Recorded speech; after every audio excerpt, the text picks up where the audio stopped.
IAS సాధనలో భాగంగా ఏ ఏ పుస్తకాలు చదవాలనే వాటికి సంబంధించిన గత ఎపిసోడ్లో నేను పోస్ట్ ఇండిపెండెంట్ ఎరా కావచ్చు, వరల్డ్ హిస్టరీ కావచ్చు, ఇతరత్ర అంశాలు ఏవైతే ఉన్నాయో వాటిని ఎలా చదవాలి అనే వాటిని చెప్పడం జరిగింది. ఇవాళ నేను పాలిటీ బుక్స్ ఎలా చదవాలో చెప్తాను. అయితే విచిత్రం ఏంటంటే అత్యంత ఈజీ టాపిక్ ఏదైనా ఉంది అంటే పాలిటీకి సంబంధించింది. ఎకానమీ ఒకటి, పాలిటీ ఒకటి. అంటే సబ్జెక్ట్ ఈజీ అంటలేదు నేను, పుస్తకాల లభ్యత చాలా సులభం అంటున్నాను.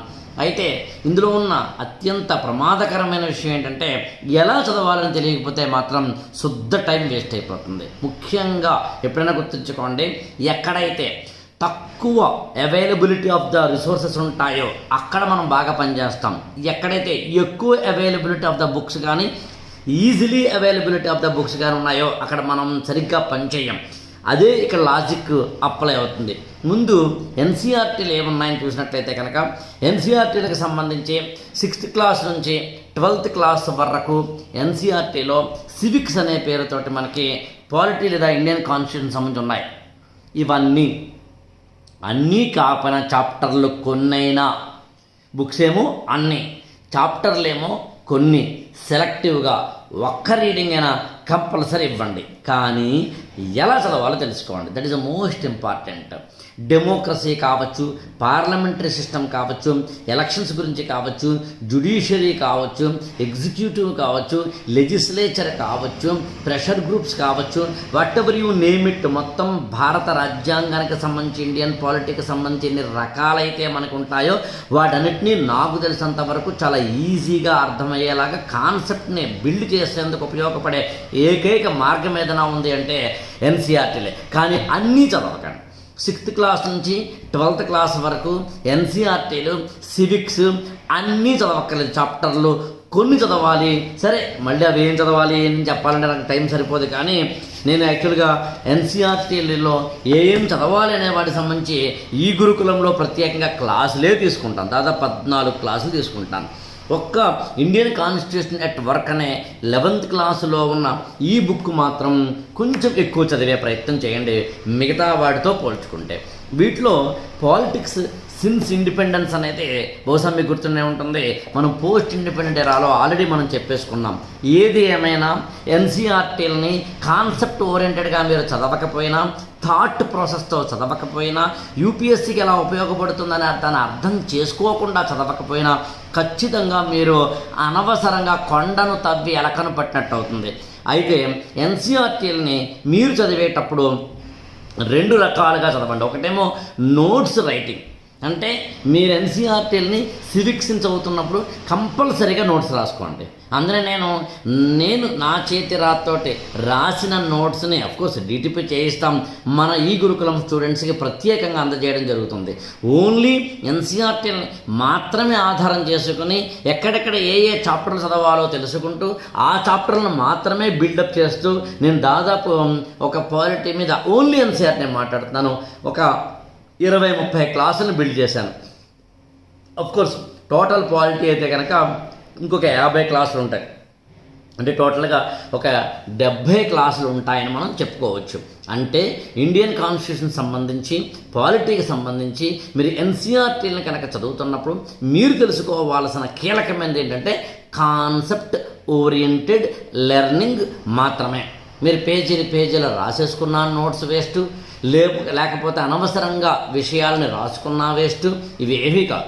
ఓన్లీ మీరు మీ యొక్క ఆర్గనైజ్డ్ మేనర్లో సిస్టమేటిక్గా రాసుకుంటే సరిపోతుంది.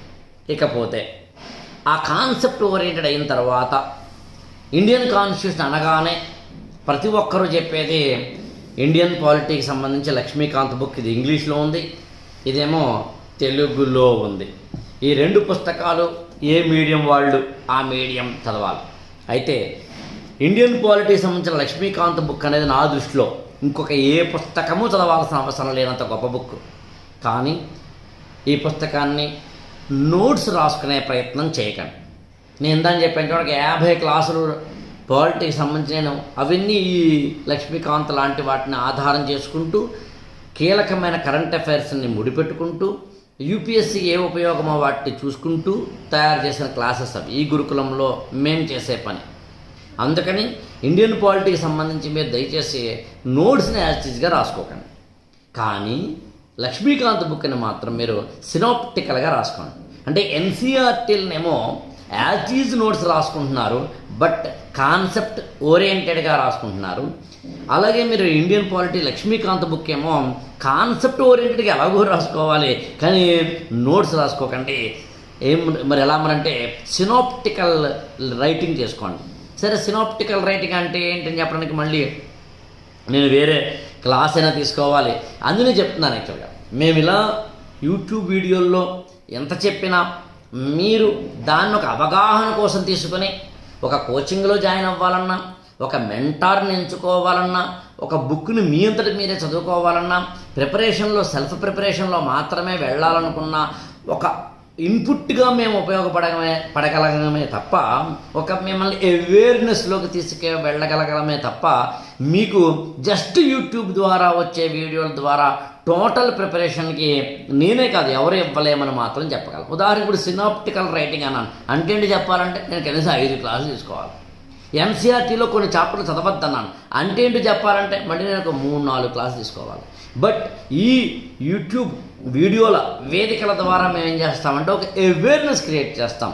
అది కూడా కాదు, నిజానికి నాతో జర్నీ చేయాలా అక్కర్లేదా, ఈ గురుకులం ఎంచుకోవాలా అక్కర్లేదా, నేను చెప్తున్న కాన్సెప్ట్ ఓరియంటెడ్ ఏదైతే ఒక కోచింగ్ ఉందో, లేదా ఒక లెర్నింగ్ ప్లాట్ఫామ్ ఉందో, ఒక యాప్ ఉందో, ఒక డిజిటల్ ప్లాట్ఫామ్ ఉందో, దాన్ని ఎంచుకోవాలా అక్కర్లేదా అనే ఒక క్వశ్చన్కి చిన్న అవేర్నెస్ తీసుకొచ్చే ప్రయత్నం యాక్చువల్గా.